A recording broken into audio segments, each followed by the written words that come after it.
샬롬, 주님의 평안을 전합니다. 이음채플입니다. 오늘 말씀은 출애굽기 19장 1절부터 15절 말씀입니다. 제가 메시지 성경으로 읽겠습니다.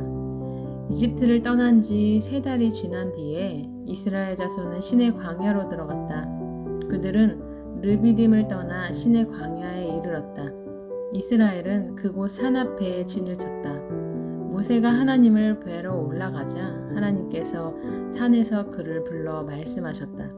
너는 야곱의 집에 말하고 이스라엘 백성에게 전하여라. 너희는 내가 이집트 사람들에게 한 일을 보았고 내가 어떻게 너희를 독수리 날개에 태워 내게 데려왔는지도 보았다. 너희가 내 말을 순종하는 마음으로 듣고 내 언약을 지키면 너희는 모든 민족 가운데서 나의 특별한 보배가 될 것이다. 온 세상이 나의 것이지만 너희는 내가 특별히 선택한 민족이다. 너희는 제사장 나라 거룩한 민족이다. 너는 이 말을 이스라엘 백성에게 꼭 전하여라. 모세가 돌아와서 이스라엘의 장로들을 불러 모으고 하나님께서 그에게 명령하신 모든 말씀을 그들 앞에 전했다. 백성이 한 목소리로 이렇게 응답했다. 하나님께서 말씀하시는 모든 것을 우리가 다 행하겠습니다. 모세는 백성이 한 말을 하나님께 전했다.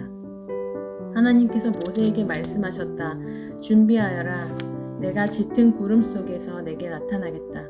그러면 내가 너와 이야기하는 것을 백성이 듣고 너를 온전히 신뢰하게 될 것이다.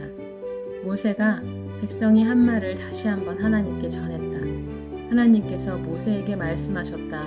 너는 백성에게 가서 거룩한 하나님을 뵐 수 있도록 앞으로 이틀 동안 그들을 준비시켜라. 그들에게 옷을 깨끗이 빨게 하여 셋째 날에는 준비를 다 마치게 하여라.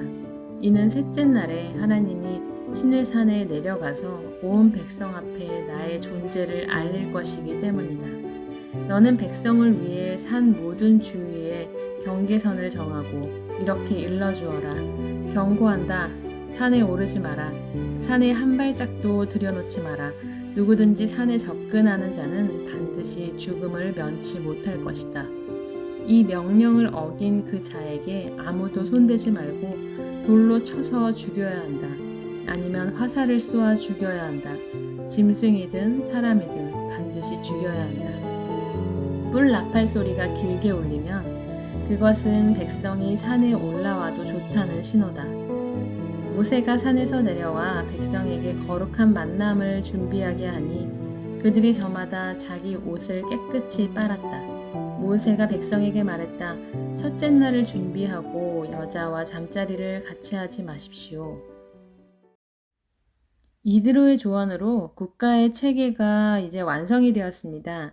하지만 더 중요한 일이 이스라엘에게 남아 있었는데요. 그들이 하나님 백성이 되기 위해 필요한 것들이었습니다. 오늘 본문에는 이스라엘이 하나님의 백성으로 변해가는 과정이 나옵니다. 이 말씀을 살펴보면서 우리 역시 하나님이 원하시는 하나님의 백성으로 새롭게 세워지기를 원합니다. 자, 모세는 먼저 하나님 앞에 섭니다. 이제 모든 것이 변했습니다.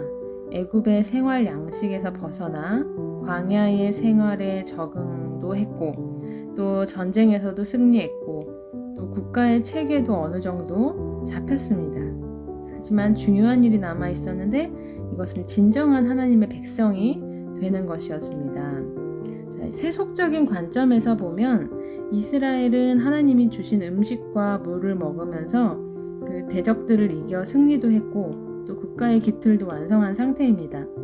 하지만 그것은 하나님의 온전한 목표가 아니었습니다.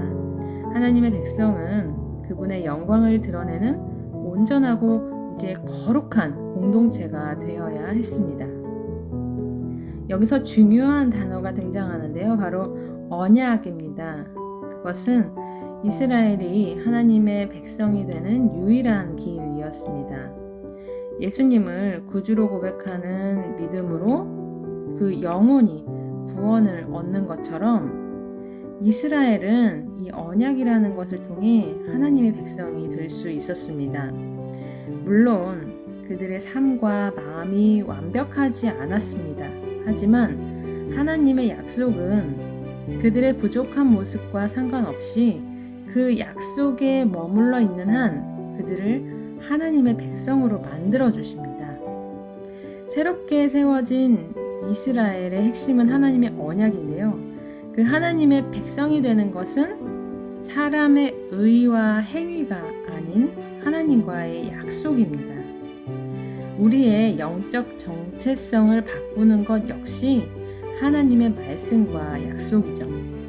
하나님의 말씀 가운데 마음과 삶을 새롭게 함으로 세상 가운데 온전히 하나님의 임재와 영광을 드러내는 우리 모두가 되기를 축원합니다.